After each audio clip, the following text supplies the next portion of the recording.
Yesu ashimwe, mwiriweho neza, muraho neza ku bandi. Nongeye kubaha ikaze mu kiganiro cyacu ubuzima bwuzuye. Ndakwifuriza ubuzima bwuzuye muri Kristo Yesu, ndakwifuriza kugubwa neza nk'uko umutima wawe uguwe neza. Ni nacyo cyifuzo cya Data. Yewe ukundwa, ugubwe neza nk'uko umutima wawe uguwe neza. Data yitaye ku bice byose bigize ubuzima bwawe, yitaye ku mwuka wawe cyane kugira ngo usabane nawe, yitaye ku bugingo bwawe, yitaye ku mubiri wawe, nta gice na kimwe atitayeho. N'iminsi dufite hano mu isi Data aba yitayeho, ndetse agira ngo witegure nturangare uzaze kubana nawe. Ibi neza neza by'Imana byahoze biryamye ari ukubana n'abantu. Reka rero nawe ntugacikane n'ayo mahirwe yo kubana n'Imana. Mu kiganiro ubuzima bwuzuye tugerageza kuvuga ku ijambo ry'Imana uko dushoboye. Icyo Imana yashyize ku mitima yacu, icyo tugambire si ikindi, ni ukugira ngo dutyazanye muri urugendo rugana mu ijuru, ni ukugira ngo tutazacogora, ni ukugira ngo duhane ijambo ry'Imana rigwiriye mu mitima yacu, ni ukugira ngo turyigeho, ritubwire ibyo, rigire ibyo ritwigisha mu myitwarire isanzwe ya buri munsi, kandi cyane cyane tugundire ubukristo bwacu, ko nicyo kizadushoboza kujya kubana n'Imana mu ijuru. Nongere rero ngusabe, niba warakijijwe, nagira ngo urinde agakiza kawe kuruta ibindi bintu byose, kuruta uko warinda ubutunzi ufite, kuruta uko warinda ubusabane n'izina ufite mu maso y'abantu. Urinda agakiza kawe, kuko niho honyine waherewe ubumana, muri waherewe kuba umwana w'Imana, kandi ndiko kazaguherekeza kagushoboza kuzajya kubana n'Imana mu ijuru. Rero sako kurangarana, kuko kagira ibyonnyi, kagira ibintu bikona, kagira ibintu byifuza ko twagatakaza iyo tutakarinze, iyo tutishyiriyeho ingamba, iyo tutirinze turacogora. Mbibutse ko nta muntu n'umutagwa. Iyo umuntu agabanyije ingamba zo kwirinda yagwa rwose. Bibiliya iratubwira ngo yewe uhagaze we wirinde utagwa. Ni ukuvuga ngo urahagaze, uri mu bihe byo guhagarara, ariko iyo utirinze wagwa ugacogora, urukundo rw'Imana rugashira mu buzima bwawe. Ikindi ukwiriye gukora nk'umwana w'Imana uri mu rugo rwa se, ni ukugerageza uko ushoboye ko ariko kose ugakoresha impano zawe, ubutunzi bwawe, umwanya wawe, pozisiyo yawe, ugakoresha ubusabane ufitanye n'abantu kugira ngo babwire iby'agakiza. Nyuma y'ubu buzima hari ahandi tuzajya kubana n'Imana mu ijuru.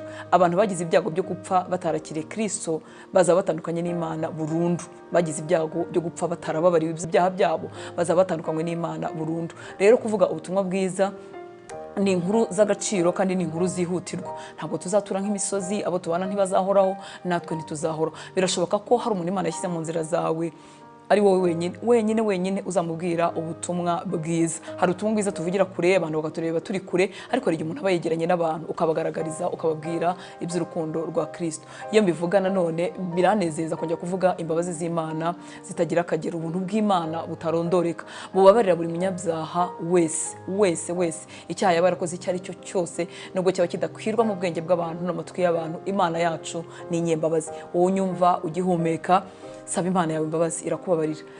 Wikwiheza. Hari igihe Satani dukoresha amabi, yarangiza akakubwira ati wowe n'Imana ntiyanakumva, wowe n'Imana ntiyanakubabarira. Umuntu wese ugihumeka, imbabazi ziracyariho. Data yicaye ku ntebe y'imbabazi, kandi adukangurira kumwegera tudatinya. Rero ntutinye. Sinzi ubuzima bwawe ko bwabaye, niba uremerewe, niba wumva uruhijwe n'ibyaha, ngwino Yesu agutegeye amaboko.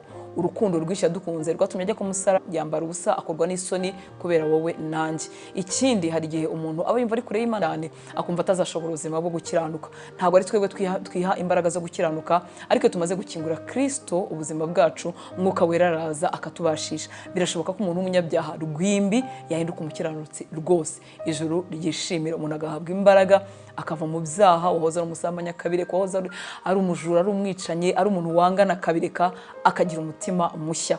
Rero amarembo yo mu rugo rwa Data arakinguye ku bantu bose. Ntabwo ari idini ridukiza, ashwida, ni muri Kristo Yesu wenyine agakiza kabonekerwamo, ngo nta rindi zina abantu bahawe, haba mu ijuru haba munsi y'ijuru, abantu bashobora gukirizwamo kereka irya Yesu Kristo wenyine. Ikindi navuga, ahubwo abantu batinda ku mpaka zitari ngombwa. bagatinda ku mpaka z'idini, bagatinda ku bintu nk'ibyo ngibyo. Inzira ijya mu ijuru ni imwe, ni muri Kristo Yesu. Yarivugiye ngo nige nzira n'ukuri n'ubugingo, ntawe ujya kwa data ntamujyanye. Uwo mwami aragutegereje, aragukunda, akwitayeho. Rero Imana iguha umugisha, gira uruhare mu kwamamaza ubutumwa bwiza. Si ngombwa ngo ube umuvuga butumwa wabigize umwuga uhagarara imbere y'abantu, oya, umuntu umwe umwe wamubwira Yesu, mukazabana n'Imana mu ijuru, kandi nawe wamwerera imbuto, wakomeza urugendo rwo gukiranuka. Nanone ni imyitwarire yacu, mwibuke ko ivuga cyane kuruta amagambo tuvuga. Abo mubana, abo mukorana, abo mwigana, abo mucuruzanya barakureba. Niba witwa umukristo, bagukeneyeho ingeso zahindutse. Haranira rero guhagararira ubwami bw'Imana neza aho barizwa, ahariho hose data azakwishimira. Imana iguha umugisha, Imana ikugirire neza, kandi nkwibutse ko amaso y'Imana atajya akuvaho. Amaso y'Imana aguma ku bakiranutsi, aturebana ineza n'ifuhe rikabije. Ngo ariko igitsure cy'Uwiteka nacyo kiba ku nkozi z'ibibi. Ntiwifuze ko igitsure cy'Uwiteka cyakubaho. Nuvuga ngo dushobora kuba twicaye turi abantu babiri batatu, cyangwa se turi mu rusengero, bamwe amaso y'imbabazi z'Imana akaba bariho, abandi igitsura akaba ari cyo kibabaho. Rero ntubarirwe mu nkozi z'ibibi. Isi yuzuye ibibi byinshi, ariko haranira guhagarara mu byiza. Imana iguha umugisha kandi ikwiyereka. Reka tuganire ku magambo y'Imana. Amagambo y'Imana nifuza ko tuganiraho ndayashingira ku ijambo riri mu rwandiko Pawulo yandikiye Abaroma igice cya 8 umurongo wa 35. Ni ijambo abantu benshi bazi mu mutwe, ariko icyifuzo cyanjye cyangwa se icyifuzo cy'umwuka w'Imana nuko ryaduhindukira ubuzima. Mu rwandiko Pawulo yandikiye Abaroma igice cya 8 umurongo waho wa 35 harambwira ngo ninde wadutandukanya n'urukundo rwa Kristo? Mbese ni amakuba, cyangwa ni ibyago, cyangwa ni ukurenganywa, cyangwa ni inzara, cyangwa ni ukwambara ubusa, cyangwa ni ukuba mu kaga, cyangwa ni inkota? Ni ibibazo. Ninde wadutandukanya n'urukundo rwa Kristo? Uyu mukozi w'Imana wanditse aya magambo Pawulo arakomeza atanga urugero rw'ibintu bitandukanye bari bahagaze muri icyo gihe, ndetse natwe bitugeraho uyu munsi nk'abizera. Ngo ninde wadutandukanya n'urukundo rwa Kristo? Akavuga biriya bintu byose amaze kuvuga. Bibiliya ijambo ry'Imana iyo yaravuze ngo ninde wadutandukanya n'urukundo rwa Kristo, bakomeza bibaza ngo mbese amakuba yabibasha? Ninde wadutandukanya n'urukundo rwa Kristo? Ese amakuba yabibasha? Ese akaga kabibasha? Bya bindi byose by'ingorane tugera hano mu isi, ese byabibasha? Byashobora kugutandukanya n'urukundo rwa Kristo? Nkwibutse ko mu rugendo rw'agakiza tuba twaratangiye, dusoza ku munsi wacu wa nyuma tuvuye muri uyu mubiri. Niyo mpamvu kwibwira no kwibaza ngo niki cyantandukanya n'urukundo rwa Kristo birankwiriye nk'umukristo, nawe biragukwiriye kugira ngo uhore wipima. Ejo utazatangira urugendo wagera hagati hakagira ikintu kigutandukanya n'urukundo rwa Kristo. Amakuba n'ibyago byo muri iyi si bikagutandukanya. Ibyiza n'ibirabagirana isi itanga ko nabyo birahari, bikaba byagutandukanya. Kuko si urugendo dutangira ngo turumaremo imyaka 5 cyangwa se imyaka 10. Ni urugendo rw'ubuzima bwose, kandi amahirwe ni koko afitwe n'abarutangiye mbere. Bizabarinda byinshi mu mitego ya Satani. Imana yacu itugirire neza. Mu myaka yanjye ya mbere y'agakiza nakomezaga kumva bene data b'abakristo baririmba ngo iyi si yuzuye ibyago n'amakuba, yuzuye intambara, turi ku rugamba, turwana n'umubiri na Satani, turi ku rugamba. Mbese nkumva ari nk'indirimbo ziteye ubwoba, ariko kandi nkajya nibwira ko ari nk'indirimbo zirimo gukabya. Havuga ngo ibintu gukabya, ese umuntu ahora ku rugamba? Ese nta gihe umuntu agera akaruhuka? Ese nta gihe umuntu agera akagira ubutsinzi bwuzuye? Nkumva koko birashoboka ko umuntu yagera igihe afite ubutsinzi bwuzuye atagikeneye kurwana. Ariko nko navuze hari mu ntangiriro z'ubuzima bwanjye bw'agakiza, nasanze nari mfite kwibeshya kwinshi. Ntabwo nkuzaniye inyigisho zigutera ubwoba cyangwa ziguhahamura, ariko umuntu wese wifuza kuba umukristo mwiza azagira ubuzima bw'urugamba iminsi yose hano ku isi, kuko hari ibintu byinshi bizahora byifuza kumutandukanya n'urukundo rwa Kristo. Iyo mvuga kudutandukanya n'urukundo rwa Kristo, ntabwo mvuga kugusohora mu rusengero cyangwa gukura mu murimo w'Imana. Hari igihe umuntu aba mu rusengero, hari igihe umuntu aba muvuga butumwa, hari igihe umuntu aba pasiteri, ariko yaratandukanijwe n'urukundo rwa Kristo. Icyo mvuga kudutandukanya n'urukundo rwa Kristo ni bwa buzima bwa gikristo bw'ukuri, butoshye, buvomerewe, bubana n'Imana neza, butanamutse. Iyo twabutakaje tuba twatandukanijwe n'urukundo rwa Kristo. Hari igihe umuntu asigara mu rusengero, asigara mu ivugabutumwa ry'inyuma kuko yabuze handi yahungira, kuko atari mu bikwepe, kuko abantu bamuzi gutyo, ariko yaratandukanijwe n'urukundo rwa Kristo. Kuko nari mvuze rero, umuntu wese wifuza kuba umukristo mwiza igihe cyose kuzarinda avuye muri uyu mubiri, atuye ku rugamba. Ari mu rugamba kuko ibintu byose bizifatanyiriza hamwe kumutandukanya n'urukundo rwa Kristo. Muri ibyo byose harimo ibyiza, harimo n'ibibi, ariko byose bigambiriye kumutandukanya n'urukundo rwa Kristo. Imana yacu itugirire neza. Urugendo rwa gikristo ni koko turufitemo ubuhamya bwinshi bw'ineza y'Imana. Imana itugiriye neza, abamaranye n'Imana iminsi mwabonye neza y'Imana, mwabonye ubutabazi, mwabonye ubwizerwa. Ibyo ntabwo tubihakanya pe, nanjye ubwanjye ndabifite, mfite ibihamya byinshi by'ineza y'Imana ku buzima bwanjye, ibintu abantu batari mushoborere ariko Umwami Imana akabikora, ibintu nabonaga byarangiye byabuze burundu ariko nkabona Umwami Imana arabizuye. Ubwo buhamya rwose burahari, ariko kandi nubwo buhari hari ibintu bihumbi, hari ibintu amagana, hari ibintu amamiliyoni byifuza kugutandukanya n'urukundo rwa Kristo. Ariko bo mu Kristo uvuga ngo ni iki cyantandukanya n'urukundo rwa Kristo? Ugambire nka Paulo uvuge ngo nta kintu na kimwe, wibwire ngo ese amakuba yabibasha, wisubize ngo amakuba ntago yabibasha, wibwire ngo ese iby'isi itanga birabagirana byabibasha, wisubize mu mutima wawe ngo nabyo ntago byabibasha. Nta kintu, nta mugore, nta mugabo, nta mukobwa, nta musore, nta butunzi bw'iyisi babasha kuntandukanya n'urukundo rwa Kristo. Ndakwinginga kugira ngo izi ngamba uzishyire mu mutima wawe, niba navuga ngo hakiri kare cyangwa se uhereye umunsi uragambire mu mutima wawe hakiri kare ko nta kintu cyagutandukanya n'urukundo rwa Kristo. Abakristo bameze gutyo nibo bajya bashobora ibizuru rugendo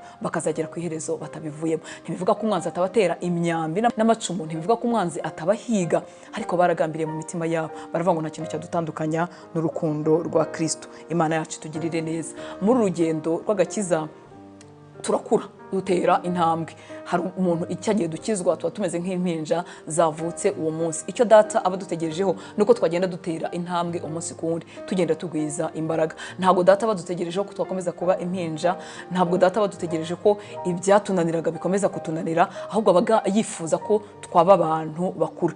Kimwe rero mu bimenyetso bikwereka ko uri umuntu wakuze, wirebye mu ntambwe zawe kurimo gukura se cyangwa se kuri umuntu wakuze, kimwe mu bimenyetso bikwereka nuko ibyagucogozaga kera, amakuba n'ibyago byajyaga bikubasha bikakurambika, bikakumaramo kwizera, bikakumaramo urukundo rw'Imana. Iyo wateye intambwe, iyo urimo gukura, ibyo bintu bikugeraho bikagusiga bitakikubashije, bikagusiga bitajimije urukundo rw'Imana mu buzima bwawe. Reka ntange nk'urugero, niba kurwaza cyangwa kurwara ku giti cyawe, kuzengurukwa n'indwara. Hari indwara zikomerera umuntu zikamutindaho cyangwa zigatinda kubi.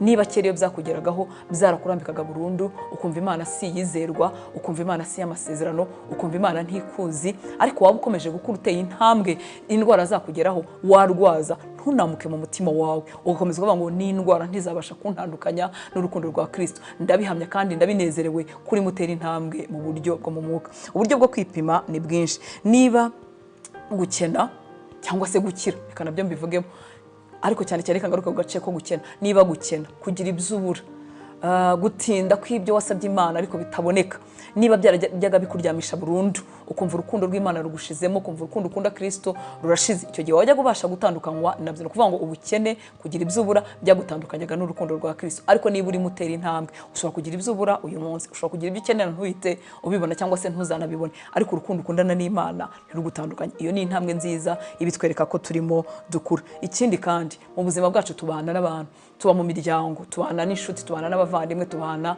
n'akazi. Ariko reka mvuge gutya, niba kera wenda ukiri mutoya ingeso zabo mu bana, abana bawe, umugabo, umugore wawe, abavandimwe bawe, niba imyitwarire yabo mibi yarajyaga izimya urukundo ukunda Imana, ukumva nawe uracogoye ndetse ugasubira no mu ntege nkeya, ukaba wagira ingeso mbi kuko nawe batakubereye beza. Niba waracogoraga icyo gihe, wenda wari ukiri mutoya mu rugendo, ariko abantu barimo bakura bagera igihe ingeso zabo babana zitagira icyo zibahinduraho mu rukundo bakundaga Imana. Nuvuga ngo urimo gutera intambwe, urimo gukura. Icyo data yifuza nuko nta kintu na kimwe cya hano ku isi cyazimya urukundo mukundana, cyagutandukanya n'urukundo rwa Kristo. Suko biba biryoshye, suko biba biryoheye amarangamutima yacu, suko biba bitaduhiga, ariko gukura ni iki? Ni ukugera ahantu ushobora guhinga havuga ngo nta kintu cyantandukanya n'urukundo rwa Kristo. Paulo yashyizemo biriya, ariko nawe ushobora gushyiramo ibikuzengurutse, ukavuga uti se ni umugore mubi wantandukanya n'urukundo rwa Kristo? Ukavuga ngo ya ntiyabibasha. Ese ni umugabo mubi? Ese n'abana bananiranye? Ese n'abavandimwe bambereye babi? Ese nabo dukorana ku kazi banyanze bangiriye ishyari? Ese nibi ese ntabangambanira? Ukisubiza mu mutima wawe kandi akaba ari ko ubuzima bwawe buhagaze, ukavuga ngo nta kintu cyabasha kuntandukanya n'urukundo rwa Kristo. Ndifuza ko waba umukristo umeze gutyo. Turimo turaganira twibaza ngo ni iki cyadutandukanya. Dukwiriye kuba abakristo basubiza ngo ntacyo, byose byangezeho, nibitarangeraho nditeguye, nta kintu cyantandukanya n'urukundo rwa Kristo. Imana yacu itugirire neza. Nkwibutse iki kintu Paulo kiragihe yavuze, wenda yavuze byari bimugoye, n'ibyari bigoye abavuga ubutumwa bagenzi be, n'ibyari bigoye abatwaraga ubutumwa bwiza. ariko Paulo hari ibyo wenda atavuze nyamara wowe uhagazemo uyu munsi ushobora kwireba ku buzima bwawe cyangwa urebe igihe duhagazemo cy'isi ukabivuga mu mazina ukavuga ati se inkumi, ese abasore, ese amafaranga, ese icyubahiro, ese byabasha kuntandukanya n'urukundo rwa Kristo, ese internet iduhereza ibyo dushaka byose turi mu mago yacu nta n'umuntu birebye, ese byabasha kuntandukanya n'urukundo rwa Kristo. Ukisubiza ukurikije ibyo uhagazemo mu gihe cyawe ukavuga ngo nta kintu na kimwe cyabasha kuntandukanya n'urukundo rwa Kristo. Ukavuga uti birahari, niba navuga ngo biribunza, birahari, biri ahantu hose, ariko ngewe ntibizambasha, ntibizantandukanya n'urukundo rwa Kristo. Mbibutse inshuti z'Imana ko turi abakristo b'igihe cyose, turi abakristo b'imyaka dufite hano ku isi. Ntabwo turi abakristo b'umwaka umwe, ntabwo turi abakristo tukiri abajene twakura tukabivamo, ntabwo turi abakristo ariko twamaze gukura dushaje dusigaza imiti yo gupfa, ntabwo dukwiriye kuba abakristo bazakizwa neza ariko turyamye ku gitanda cyo kwa muganga dusigaje umunsi umwe. Tukwiriye kuba abakristo b'ibihe byose, ba umusore, ba mukobwa, ba umugore n'umugabo. Ushobora kuvuga ngo ni iki cyantandukanya n'urukundo rwa Kristo? Ibyisi byangezeho ariko byasize urukundo nkundana n'Imana rudakamutse muri njyewe. Mbibutse kandi ko turwanirwa n'ubwami bubiri, n'ubwami bubiri buturwanira nta hagati na hagati. Ubwami bw'Imana buragukurura bwifuza kugutsindira ukazarwa n'Imana mu ijuru. Ubwami bwa Satani buguteza imitego myinshi, buragukurubana, buragutega ibi byinshi, bwifuza nabwo kugutsindira bukazagutandukanya n'Imana ukabana na Satani. Satani yifuza ko ikintu cyababaza Imana nta kindi ni ugutandukanya umuntu Imana ikunda n'Imana.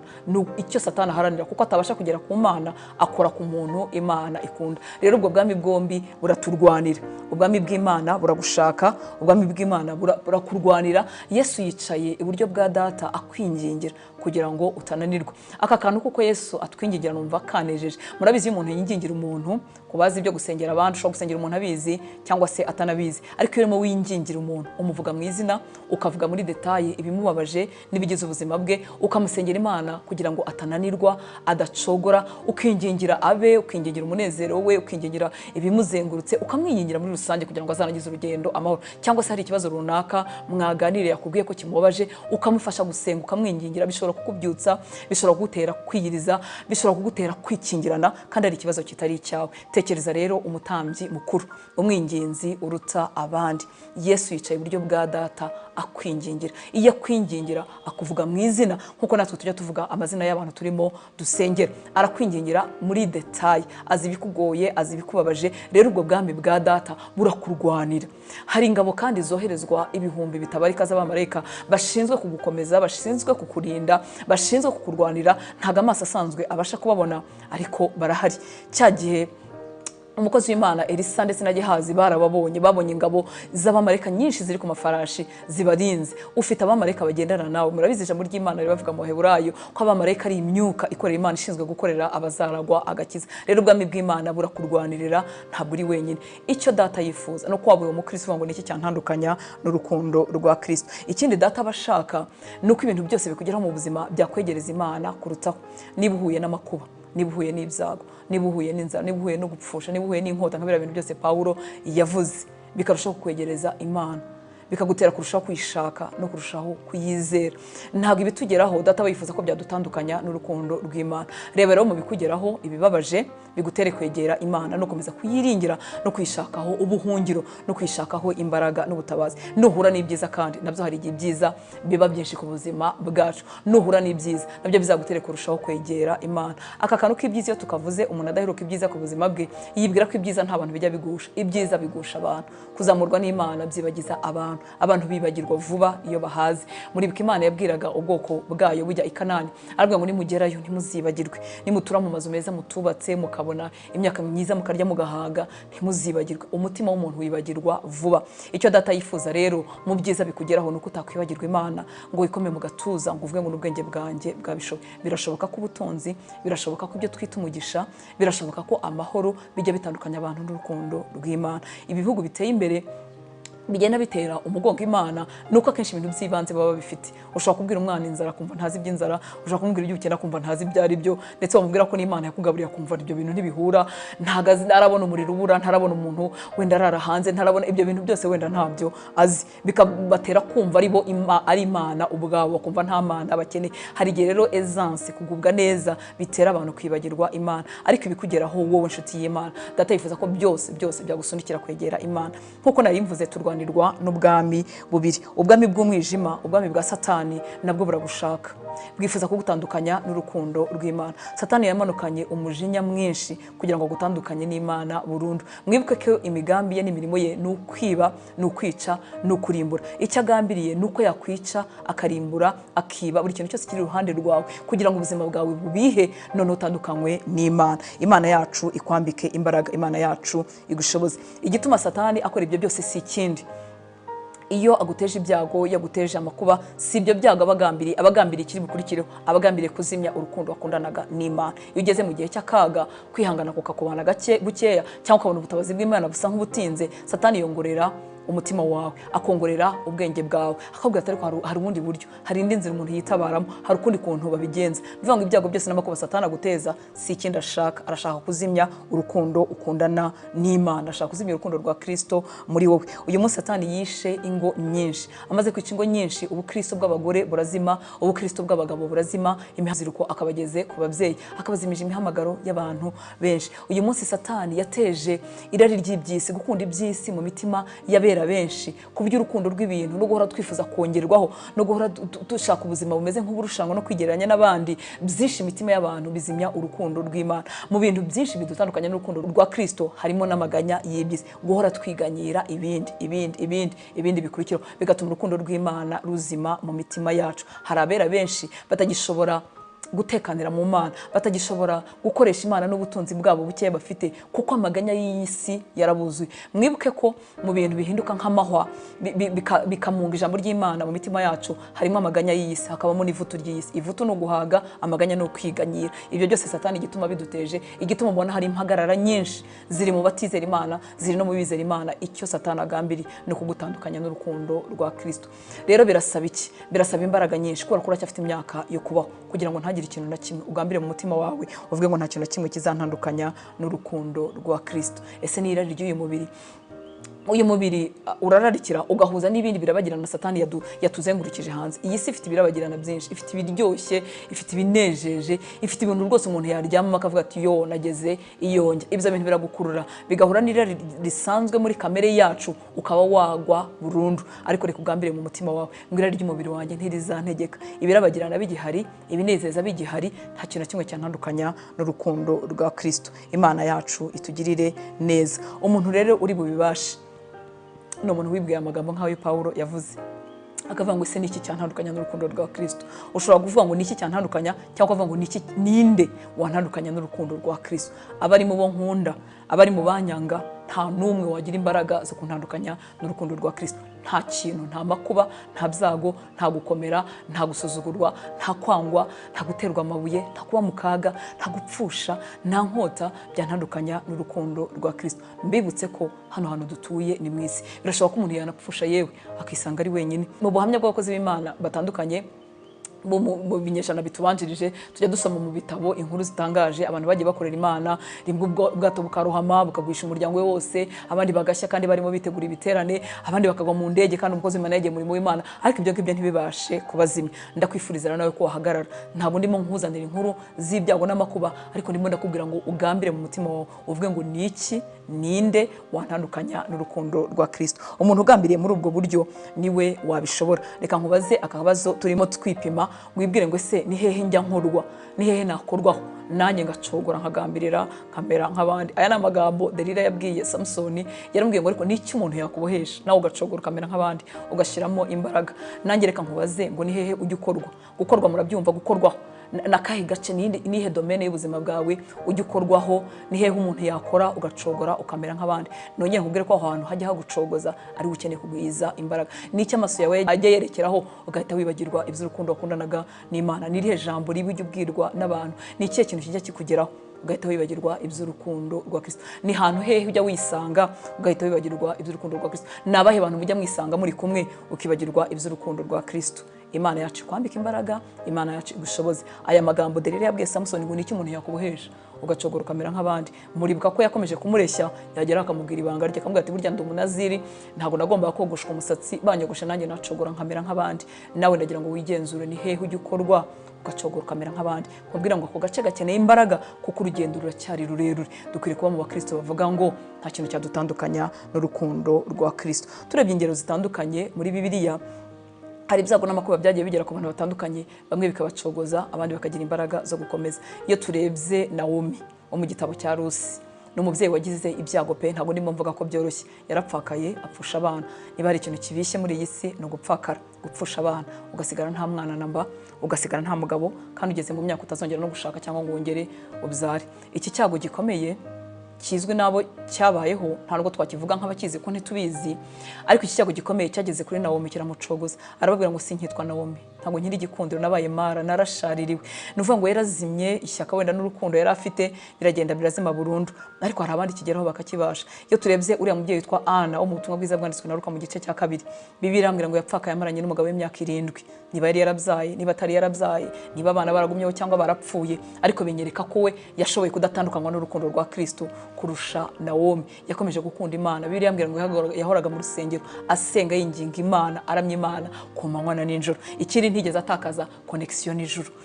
Umwami yaravutse, Ana aramumenya, amenya ko ari umwana w'Imana, amenya ko ari Masiya, bamaze igihe bategereje. Uvuga ngo ntigeze atakaza ubusabane n'ijuru. Ni iki kikugeraho, iki cyakora ku buzima bwawe ugacogora kamera nk'abandi. Yobu yarabibashije. Ibi ngibi byakoze kuri Nawomi agacogora, Yobu ntiyacogoye. Yobu yapfushije abana, Yobu abura ubukungu bwe, Yobu agira amagara ararwara. Ngira ngo umuntu yakwemera agatanga ibyo atunze byose, ariko ubuzima akabugumana ari buzima. Uzumva iyo rwaye kantu gatoya, nubwo rwaba urutoki, nubwo rwaba urwara, nubwo yaba umutwe cyangwa ugutwi, uzumva uburyo bikugeza kuri. Tekeza none kurwara ukaremba kandi ukabimaramo igihe, umubiri wawe ugahindana, ugize n'ubukene, ugize n'amagambo mabigize, ariko ibyo ngibyo yose Yobu ntabwo byigeze bimucogoza. Nuvuga ngo hariho abantu bambaye umubiri kimwe natwe, bafite ingamba mu mitima yabo, bavuga ngo nta kintu na kimwe cyadutandukanya n'urukundo rwa Kristo. Ndakwifuriza kuba muri abo ngabo. Ese ni iki kigucogoza uyu munsi? Ese no gutinda kw'amasezerano? Ni ukuri mu bintu bijya bigoragoza umutima bikawunaniza, harimo gutinda kw'amasezerano. Imibare y'Imana itandukanye n'imibare yacu. Tekereza umuntu akubwiye ngo uzabyara, ariko wajya kubona ukabona umaze imyaka 20, urumva ko bikomeye. Ni 5 n'umwe n'amezi bigora umutima, ariko imibare y'Imana itandukanye n'imibare yacu. Imana ishobora kuvuga ngo uzabyara, irimo ivuga mu myaka 20, irimo ivuga mu myaka 15, urumva ko kigoye.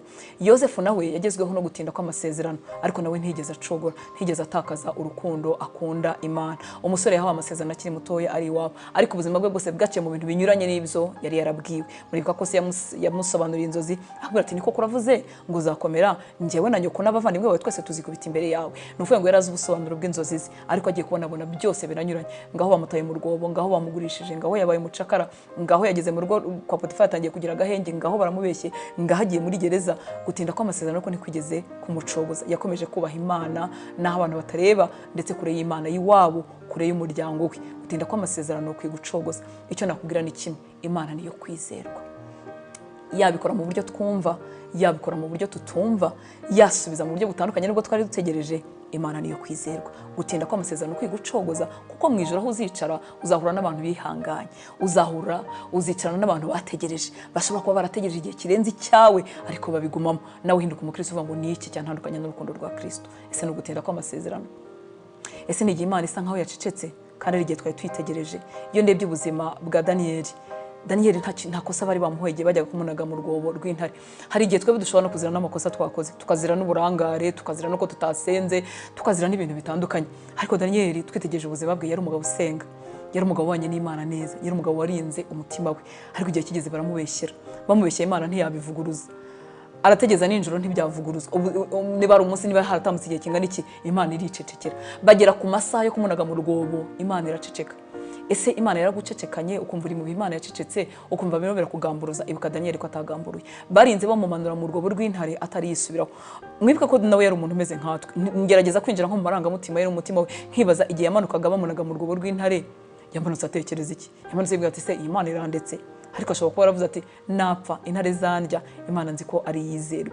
Ni ukuvuga ngo igihe arimo guca mu bihe binyuranye n'ibyo yari akwiriye kubona ku Mana, igihe ari mu bihe bimeze nk'aho Imana yacecetse kandi atigeze akiranirwa, yakomeje kuba umwizerwa, yagundira urukundo akundana n'Imana. Ni ibiki birimo bikugeraho, birimo bigucogoza? Imana ikwambika imbaraga, Imana ikwiyereke niba urimo guca mu bihe binyuranye n'ibyo wari witeze, niba ari gutinda kw'amasezerano, niba ari amakuba n'ibyago bitandukanye, dore ko muri iyi si bihari kandi by'amoko menshi. Ariko ugambire mu mutima wawe uvuge ngo ndi umukristo, nzahura ndiwe mu bihe byose ngeze kugupfa. Wibwire ngo nta kintu na kimwe cyantandukanya n'urukundo rwa Kristo. Utangire ubifate ubishyire ku minzani. Ibyawe ndabizi ko bitameze nk'ibyanjye, ufite ibyo ncamo, ufite ibyo ucamo, ariko ubishyire ku munzani uvuge ngo iki ngiki ntabwo cyantandukanya n'urukundo rwa Kristo, iki nacyo nticyantandukanya, ibi bihe nabyo ntibyantandukanya, ndagambiriye ndakomeje urugendo rwanjye kuzageza ku iherezo ry'urugendo. Imana yacu itugirire neza. Reka nsoze ngusaba kwifatanya n'abakristo benshi barahari hirya no hino ku isi, barahari mu ndimi zose, barahari mu moko yose, barahari mu itorero rya Kristo no mu nsengero zitandukanye, bagambiriye mu mitima yabo bavuga nka Pawulo,